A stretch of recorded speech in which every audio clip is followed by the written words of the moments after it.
We've taken the ID Buzz from Dublin to Westport and out to absolutely stunning Achill Island today. The weather's been with us, we've had an amazing trip. Brought my faithful friend Milo here, he's been my co-pilot the whole way. In total we managed to drive over 1,000 kilometres between Dublin, Westport, Rapidcastle, Dumbriest, Keene Bay, Achill Island and then all the way home again via the M6 and Galway. So the ID Buzz has a range of over 400 kilometres WLTP. When I first got it, I didn't see more than 300 kilometres, but as I've charged it every single day, I've gotten increasingly more range out of it. I have been using the regenerative braking quite a bit because I find it quite good on the roads here. It's quite van-like to drive, there's incredible amount of space inside. Most of it is very well utilised. I want to show you the boot, the rear seats and then obviously the front passenger seats as well. It drives very like a van, but the best thing about it is just the pure amount of space. As you can see, space is not one of the things you have to worry about in the ID Buzz. You've got plenty of it. With the top of the range, you get this extra flat floor base, which means that if you wanted to go camping, you could slide in a mattress or airbed and you could happily sleep in that space back there. I thought it might be easy enough to be able to remove this, like quite a simple thing of just like unscrewing the base and you could pop it out so you could increase the storage space. But unfortunately, it seems that it's not that simple at all. These have been like machined in the factory. So unfortunately, while this is an extra, it does take away some space from you. Now it is huge, the storage space is massive and you can see where they're going to be ready for is the 7-seater because you've got armrests and cup holders ready for the 2 extra seat occupants that are going to go in the rear. You've got a 12-volt socket, which is brilliant, but as I found, the tyre pressure sensor came on one day and I have brought a pump with me and that uses the 12-volt charger socket, and unfortunately I can only reach the rear 2 tyres.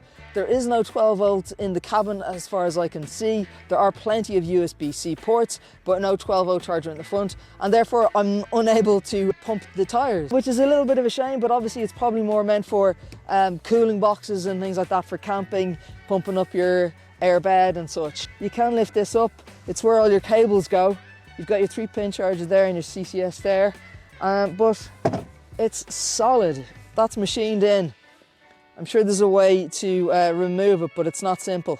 The remote's been really handy to use because I love the way you can open the side doors with just using the remote. Using the handles themselves can be a little bit tricky and not that easy to use manually. This is the top of the range Max model. It's 77,000 euro and the ID Buzz starts at around 66,000 euro in total. The ID Buzz comes in 4 trim levels. You've got the ID Buzz Life, ID Buzz Family, the Buzz Tech, and finally the ID Buzz Max. With the ID Buzz Max, standard spec includes Open and Close Plus package, and this is the keyless entry locking system. This allows you easy access in car parks, but unfortunately if you use the boot in a car park or if you reverse into the charging bay, when you open up the boot, it's limited in the space that you can do this in. We used it earlier on today to shelter from the rain and it was a really peaceful and enjoyable experience because we could just sit inside. The wind and the rain was coming towards the front of the car, but we were able to sit quite peacefully in the back, enjoy our coffees and enjoy just looking out at the scenery. It was just absolutely stunning in Keene Bay. It's based in a van style box shape and it also comes as a combi. So with the sliding rear doors and a high roof, access to the back seats is really easy for families too. This makes fitting and manoeuvring of child seats and their occupants all the easier. However, the ID Buzz only comes with 2 sets of Isofix child seat attachments on the rear bench. There's no option yet to add another on the front passenger seat either. And from here you've got excellent visibility. It's van-like to drive, you can see everything around.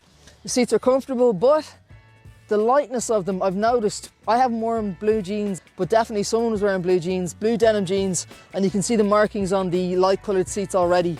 They're all recycled plastics, all your old Coke bottles, that's what these seats are made of.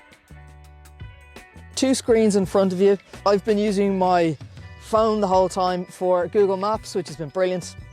So Apple CarPlay has been syncing absolutely fine.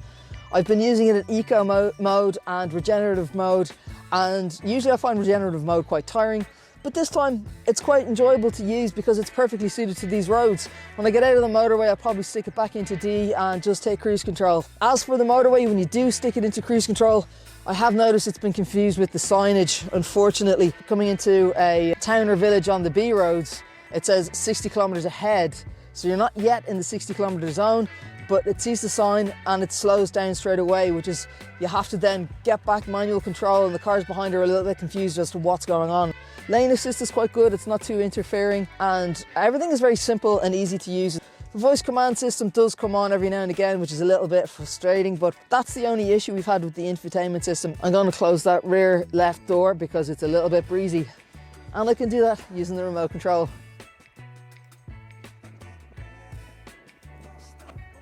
It's the very futuristic design of the VW ID Buzz that people notice. Obviously the colour is quite bright, but they do notice something different and very futuristic about it. And they're not wrong, it is futuristic. It goes to show that you can do long journeys like this. It's supposed to have a range of around 415 kilometers. I haven't seen that yet from topping up fully charged and using regenerative braking. Every single day I've charged it, it seems to increase the amount of range available. I'm now getting 355 kilometers range. We've driven all this morning from Westport out to Achill, all around Achill, and we're on 82% from full this morning. So I have 305 kilometers left, which is very good indeed. I do have range anxiety. There aren't that many charges dotted around Achill Island or Westport even itself. So there's 3 charges in the main village, there's a couple others dotted around. Did have to wait a couple of times for some chargers. There was a Tesla parked in one bay, not using it and having a nice sandwich and a cup of tea. They did move after a couple of minutes, which was nice of them, but still they really should have been parked there. There were plenty of spaces available. In theory, the ID Buzz can charge from 5 to 80% capacity in 30 minutes when it's hooked up to a DC fast charger capable of delivering around 170 kilowatts of power. However, using the most common charger, a 7 kilowatt AC home wall box, it can take around 11 hours. And if you're lucky enough to have a 3-phase electrical supply and an 11 kilowatt AC wall box, you can cut the charge times down to around 7.5 hours. Very beautiful. We had excellent experiences using the ESB charging network. Our first port of call, however, in Longford, what we thought was using a 50 kilowatt charger took longer than was anticipated. Once we got to our main base of Westport, however, we had a much better experience. There was a charger available in the hotel, but it was too awkward. In the hotel car park, in a pretty tight spot, and this is just brilliant at getting out of tight spots and getting into them as well. It's as maneuverable as a Toyota Yaris.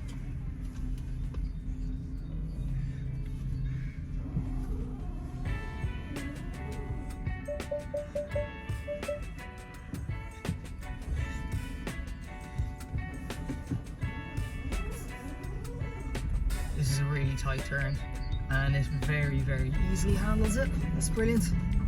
Absolutely fantastic.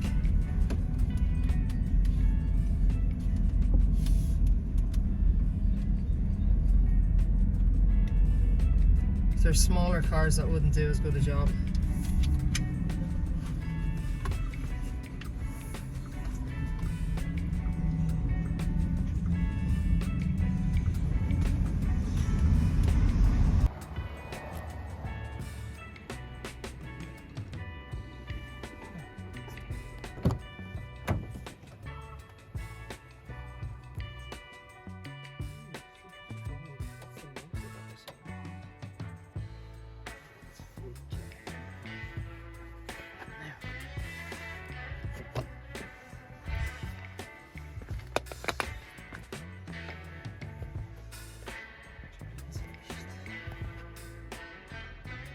Driving along, we've had plenty of waves and thumbs up, especially from other people in camper vans and other VWs as well, which has been really, really nice. People have stopped us on the road to chat, sometimes to him, sometimes about the car, and then sometimes to me as well, if I'm lucky. It's been a really enjoyable experience, to be honest.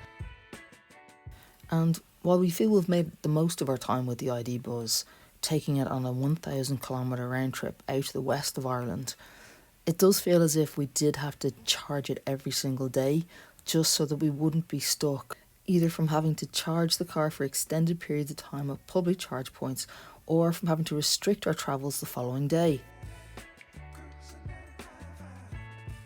I'm sure over time, and experienced EV users will all tell you, they know exactly what range they can get out of their car and they know when they need to charge it, and therefore the range anxiety becomes less of an issue over time.